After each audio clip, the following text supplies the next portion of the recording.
One of the funniest things in politics is watching people suddenly discover that there is uncertainty in the world after spending months and months and months acting so confident and telling us everything is going to be exactly as they say. And I know I'm being vague, but I'll give you an example of exactly what I'm talking about. Watch this video of Donald Trump's Energy Secretary, Chris Wright.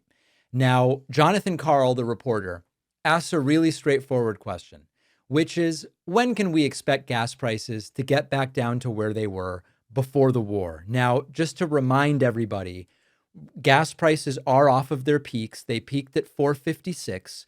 They're down to about 385. Still, by Trump's standards, especially when Biden was president, a very high number.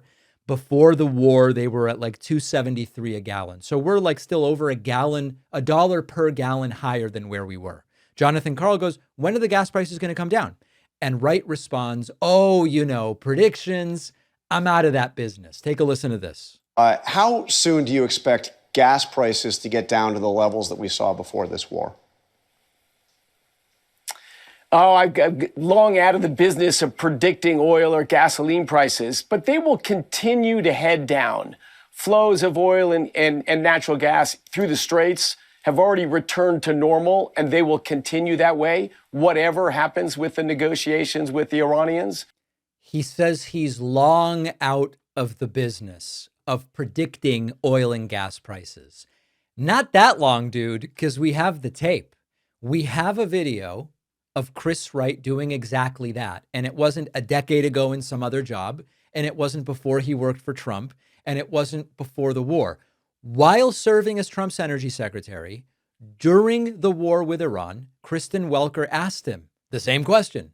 When can Americans expect gas prices to come down? Trump kept insisting it's going to be very quick, and they were going up, up, up. And this is March. This is just weeks ago.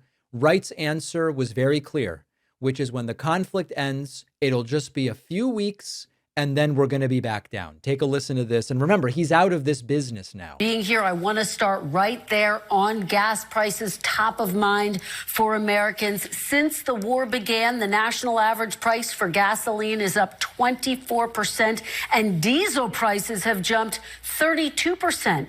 Mr. Secretary, when can Americans expect to see the price of gas come down?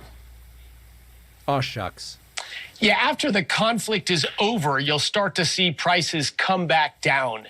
But the Iran immediately going to impede the flow through the Straits of Hormuz, launching attacks at all of their neighbors, even those completely uninvolved in this conflict, just illustrates why it's so important to defang this regime.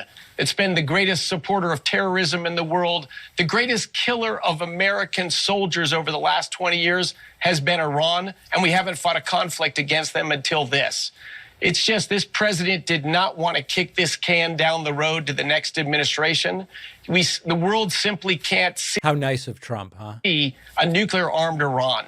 And so I'm proud of his actions. But yes, it is a short-term disruption in the flow of energy. Very sure it's just going to be a question of weeks once this thing ends. So let's review. March, I'm going to predict exactly what's going to happen, and it's going to be really great, by the way.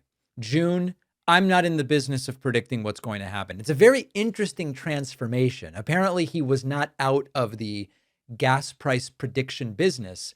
He was in the gas price prediction business right up until people realized, damn, these gas prices are not coming down the way that they promised. And I believe that that's the key point. The real story is not that he suddenly thinks it's too difficult to forecast. The story is that the earlier forecast aged like milk. And now, I mean, it's funny, predictions disappear when they're wrong. And we've seen this like with these cult people who go, we're going to be raptured on April 21st, 2012, or whatever the date is. Then it doesn't happen. And they go, I'm out. God works in mysterious ways. I don't know what's going to happen. There's a broader pattern in that. Remember how Republicans spent years insisting that presidents deserve credit and blame for gas prices. When gas prices move in a favorable direction, it's proof of good leadership, and they are competent, and elections matter. And every dip in prices was evidence we're so good as Republicans, it's working, gas prices are coming down. But suddenly now, we're told, oh, energy markets are very complex. Nobody can predict anything. It's a real black box. We don't know where prices are going. Everybody's cautious all of a sudden. And it is amazing how gas prices transform from you can grade a president by looking at gas prices. It's like a report card into unknowable force of nature, totally impossible to make any sense of what's going on. That's why I think this change matters. Campaigns love to run on predictions. If you're building up support for a war, you want to make predictions that it's all going to be fine. And then when you start getting judged as to whether that happens, you don't want that anymore. You don't want to make forecasts. And if it's not going well, you go, forecasts are so difficult. It's a tough business to be in and all of this other stuff. These people are quickly realizing we screwed this up. And I believe now Trump knows that the Iran war was a mistake politically.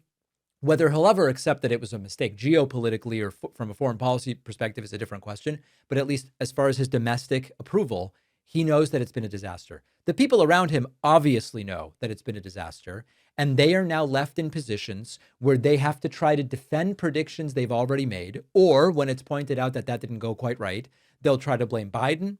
Maybe they'll blame Obama. Maybe they'll blame Democrats. Maybe they'll blame the Qatari and Pakistani intermediaries or Iran, or they might even blame J.D. Vance as they're setting up to do.